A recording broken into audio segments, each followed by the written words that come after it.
Hello and welcome to Yokateki. Today we are going to try to reproduce the old Eurovision TV logo.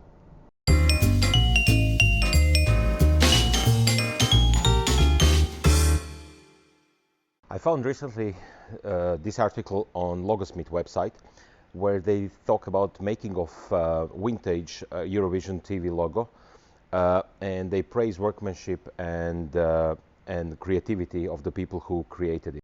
Obviously, this was done in the old times when tools like computers and Photoshops were not available. My friend Nash and me were amazed by this photo and decided to try to reproduce this when we get some spare time. I'm very happy with the result. This is how we did it. We started with a list of tools and materials that we need. Plywood sheets, wooden posts, rope, screws, paint, battery drill, and so on. Large chunks of our time was spent deciding on the logo dimensions and size of the opening that was cut on the front plywood sheet. After creating a sample sketch by hand, we decided to proceed with 7 strings per sub-circle. The original logo had 20 strings and we wanted to save time but still have enough density in the background. We managed to succeed, but I will do a few things differently if I do this again, and I will explain this in details at the end of the video. We drew the logo and positions where the strings will be attached on the back of the plywood sheet and made holes for the strings. Then we cut the plywood sheets to size, made an opening for the front access, painted front of the rear ply sheets to matte black, and attached the sheets with the wooden posts. Now we had a solid structure and we started cutting strings to length, pushing them through the holes and attaching them with a staple gun.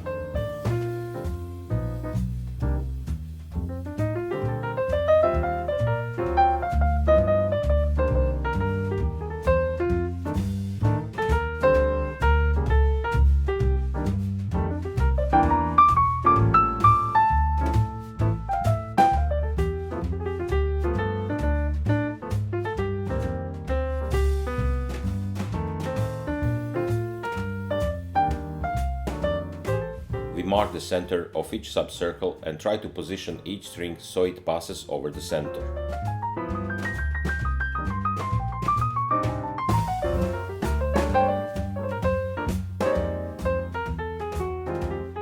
It's magic. I think you'll finish today. After a few hours, the work was complete.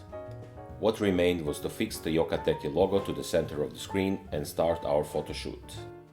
We originally planned to have physical letters inside the model, but after completing the work with strings, we found it impossible. Also, the photo of the retro logo seemed to be done in the same way, and the letters were probably done in post-production, which means by cutting the film and gluing the letters onto the original photo. After adding the letter, this was the end result.